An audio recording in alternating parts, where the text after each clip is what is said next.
Hey everyone, I'm Armor Gaming, welcome back to my channel and welcome to Monster Legends. Welcome to a monster analysis on Zeighar. This is the newest and latest magic legendary monster available in the Dragon Awakening maze. He's the very last monster and I'm super excited to make this analysis because this monster is truly something else. Normally when I talk about monsters, all the current monsters that are released, I'm like these are next generation monsters. Well, Zeighar, I would personally say in the terms of the next gen monsters, he's like next gen. Like this monster is seriously insane. Whenever it comes to mazes, I have a hard time deciding what monster to go for. Do I go for the second to last monster? Do I put in some extra effort and go for the last monster?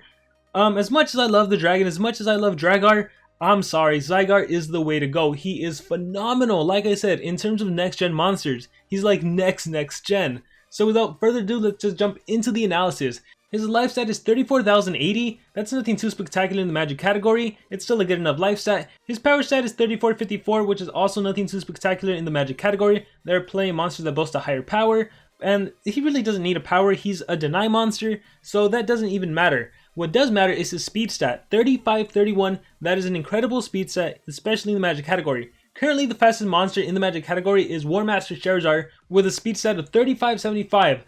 That's also tied with Gretchen, who's 3575, but Gretchen is not a denial monster. The most she can do is just activate Mirror for a team for 2 turns. Then we have Pandalf and Cupid that have a speed of 3542, and I think Pandalf can stun, or not Pandalf, Cupid can stun, so not really denial. So really the main threat is War Master Charizard, who is definitely available to a ton of players. You know, all you gotta do is go through the War Master dungeon, and if you're smart with how you spend your gems and you buy orbs during happy hours, you can definitely get a Charizard. You can definitely get Charizard ranked 1 and get random Spellbook, who becomes an incredible control monster.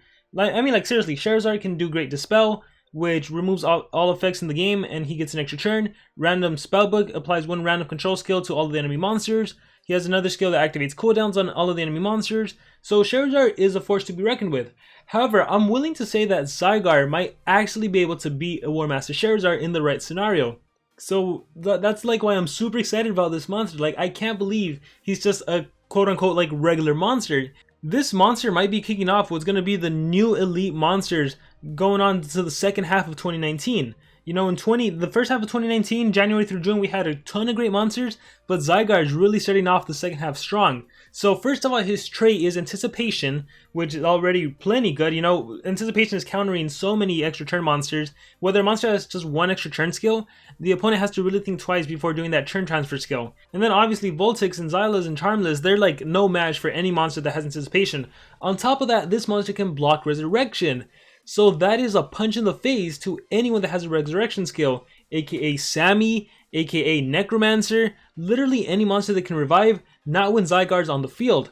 And that's even funnier because Zygarde himself can hold the Essence Relic, which means he can hold Uriel's Essence.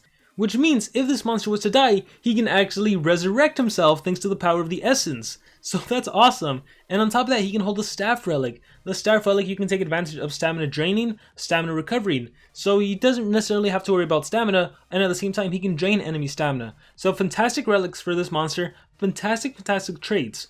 In terms of books, he's in 3 books. He's in the Villains book, the Wing book, and the Undead book.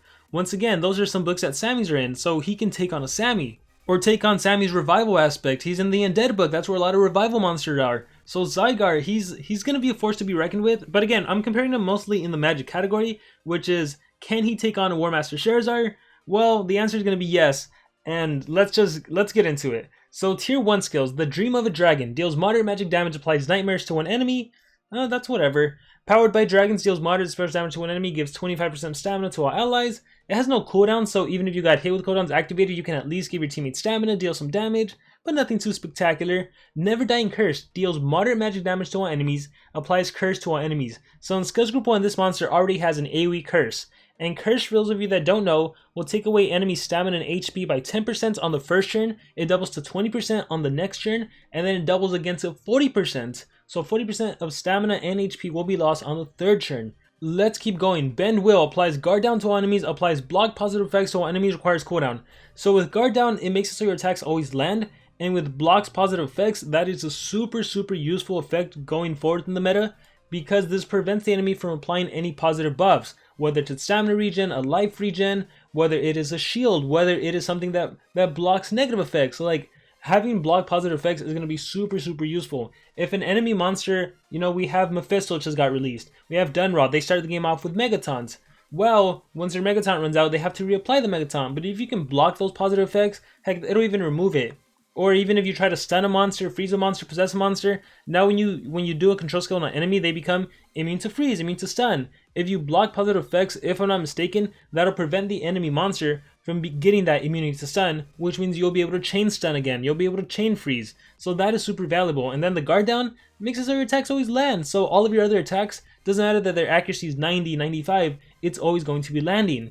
We have Dementia. This skill applies curse to an enemy and applies block positive effects to an enemy. Deals no damage, has one cooldown, so single curse, single block positive effects. Not the biggest fan because it's single target. However, I would also say in the current meta, there are monsters that have the trait that prevents them from getting hit, from AoEs. So sometimes you are gonna have to single target. Sometimes, or even if you face like a Wasper starts the game off with evasion. You need to take off that evasion. Or maybe if you fight like Helguden starts the game off, or actually her trait is dodge area. So if you do an AoE skill, it's gonna miss. So using a skill like Never Dying Curse, you won't be able to apply the curse because it's an AoE skill, but by using Dimension, you will be able to single curse. But I'm still not going to be recommending this skill because we haven't even gone into Skills Group 3. And there's still one more skill in Skills Group 2, Prince of Madness. 20 damage, 3 turn cooldown. Applies nightmares to enemies, deals low magic damage to enemies, deals low magic damage to enemies, applies stamina regen to our allies. So this skill applies nightmares and then deals damage twice and then applies stamina regen. So the cool thing about AoE Nightmares isn't the best DOT, but it works really well if you have a monster on your team that can hold the sword relic, and specifically if that sword relic happens to be Nishan's sword will only activate when enemy monsters have nightmares. So if you can go with Zygarde, hit an AoE nightmares, and then go with your monster and do an AoE skill, and then the sword will trigger, draining enemy stamina, dealing some damage, but pretty much their stamina will go to 0. So that's a nifty little combo you can do. But on to Skills Group 3, this is where stuff is gonna get good. Deals moderate special damage to enemies, applies stun to enemies, applies bleed to enemies. So this monster can stun and bleed the enemy monsters. Now you might be thinking armor stun isn't that amazing, and you know what, I would agree with you. In the current meta, considering monsters have hardened trait, considering they have tough trait, considering they have bulwark, stun alone sometimes won't work, okay? That's something to keep in mind.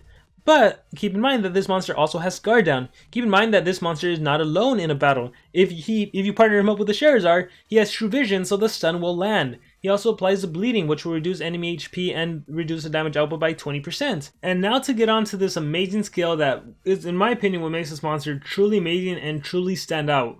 Mighty Servant. Restores all cooldown on itself, gives 1 extra turn to itself, removes 15% of total life from itself. Alright, here's the thing. Look at the damage and the cooldowns.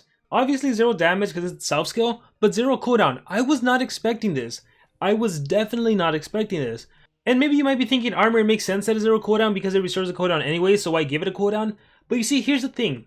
I said the War Master Charizard is faster. Like, aside from Charizard, when you look at the magic element, there's plenty of other monsters that can do cooldowns activated. Dungeon Master is one that comes to mind. She's very popular. Dungeon Master, assuming you have Zygarde, level 100, you fight a Dungeon Master that's 130 and does cooldowns activated. Against a Zygarde, it doesn't do anything. Any monster that hits you with cooldowns activated doesn't do anything. Timerion can hit you with cooldowns activated, and Zygarde doesn't care because of Mighty Servant. It restores all cooldowns on itself. It has no cooldown, so even if you go second in the turn order and you get hit with cooldowns activated, you can literally spam this skill and reset the cooldowns on your other skills. So for example, assuming, yes, there is that removes 50% of total life from itself, but honestly, that's not a big cost to pay for being able to actually move and reset your cooldowns. So for example, if you wanted to use Ancient Dominator, you would have to use Mighty Servant 3 times, and then you can use Ancient Dominator and AoE stun everyone, AoE bleed everyone. Or maybe you can go for the guard down and applies block positive effects. I don't know, just the fact that you can do this, it's very powerful. I was not expecting it to be 0 cooldown, because now you can kind of view this monster as he has anticipation, so he's anti-extra turn monsters. He blocks resurrection, so he's anti-revival. And then he himself can get hit with cooldowns activated, so he's anti-cooldowns activated. And you might be thinking 15% of total life is a steep cost. I think when you factor in the fact that there are relics in the game, the fact that he himself has the essence relic, whether it's a life regen essence or whether it's a revival essence, when you factor in that you have teammates and those teammates can have healing skills, those teammates can maybe hold an armor, maybe they have a tenacity shield, whatever it may be, that 15% of total life is not a steep cost. But even more importantly, what my teammate was telling me, he's like, armor, Zygarde plus Remtar. Think about it. Zygarde, Remtar. Remtar makes it so your monsters cannot get hit with special effects. Well, it just so happened that Mighty Servant is a special based attack. So, if Remtar makes it so you can't take hits from special elements, and the Mighty Servant is a special attack, if you've done this with Nox, you would know it works, right? Basically, you're going to be able to spam Mighty Servant indefinitely without any cost to yourself. We're assuming that's how it's going to work out. I also kind of feel like Social Point maybe didn't catch that on, and they might catch it, and then they might end up changing it and make it a magic-based attack rather than a special-based attack. But if they happen to keep Mighty Servant together, or not together, but as special-based, then Remtar and Zygarde together are literally going to be the most OP combo in the game. That is, of course, assuming you're not facing an anticipation monster, which, let's be honest, just about everyone has nowadays. So, while it's an incredible, amazing combo, it is definitely countered just by facing someone that has anticipation. But there's even ways around that, right? You can trade disable the monster with anticipation and then spam this. It's insane. Like, I don't understand why this has no cooldown. I was not expecting that. So yeah, he's basically anti-cooldowns activated. And then with Remtar, it just takes it to a whole new level, because we're just going to skip to the alt. Greatest of Blessings removes positive effects from all enemies. Wow. Applies Mega Possession. Wow. Restores all cooldowns on allies.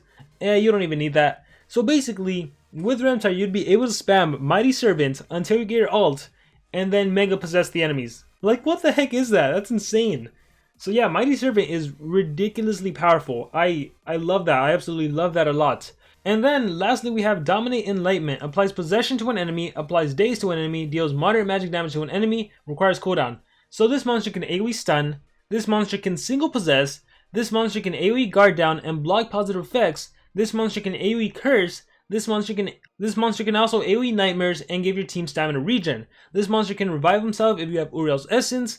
If not, you can still have some HP Essence with you. You can have a staff that drains enemy stamina, like the Oblation Staff, combined with one of your AoEs. Or you can even have a staff that recovers your ally stamina. You have anticipation, so you counter extra turn monsters. You can block resurrection, so if an enemy monster relies... If you're facing a Necromancer, if you're facing an Undertaker, a Sammy, if you're facing a Ragnarok, anyone that you know who can revive, that's not really such a big deal thanks to your block resurrection. Cooldowns activated, not a big deal. Like, I really like this monster, and I think it's definitely useful to have a monster in every single element that can hold anticipation. You pretty much need it. If you're ever in a war where you know the enemy can just bring an extra turn monster and just annihilate you, unless you have anticipation, it's useful to have an anticipation monster, so you should definitely get Zygarde. He's a phenomenal monster. I'm curious to see how he's going to work with Remtar, whether that'll work, whether you'll be able to spam it, and if we are able to do that, I'm wondering if Social Point will do something about it, because that is definitely too powerful. But we'll see. As of right now, anyhow, just based on the assumption that he really does work that well with Remtar, I gotta say Zygarde is definitely like next tier, and it's really because of that skill and that nifty combo you can do. Overall though, he is a really cool monster, a really dynamic monster. I'm really liking him. And by the way, if you're watching this analysis, also make sure to check out the Draghar analysis, because I don't want to cast a shadow on him like he's not good. Draghar is also phenomenal, but I just really wanted to start off with Zygarde, because earlier this morning, me and my team were just talking about Zygarde, saying, wow, his anti this, anti that, and then the Remtar combo, it's insane. But anyhow, that is just my analysis on this monster. Now I want to hear from all of you guys. What do you guys think about Zygarde? Who are you going to be going for in the maze? And assuming he works with the Remtar, what do you think about that? Is that too overpowered? The fact that you can just spam to the ult? Do you think Social Point is going to change it? Do you think it doesn't matter considering there are so many anticipation monsters in the game? Any thoughts, please let me know in the comments below. Thank you very much, and I will see you all next time.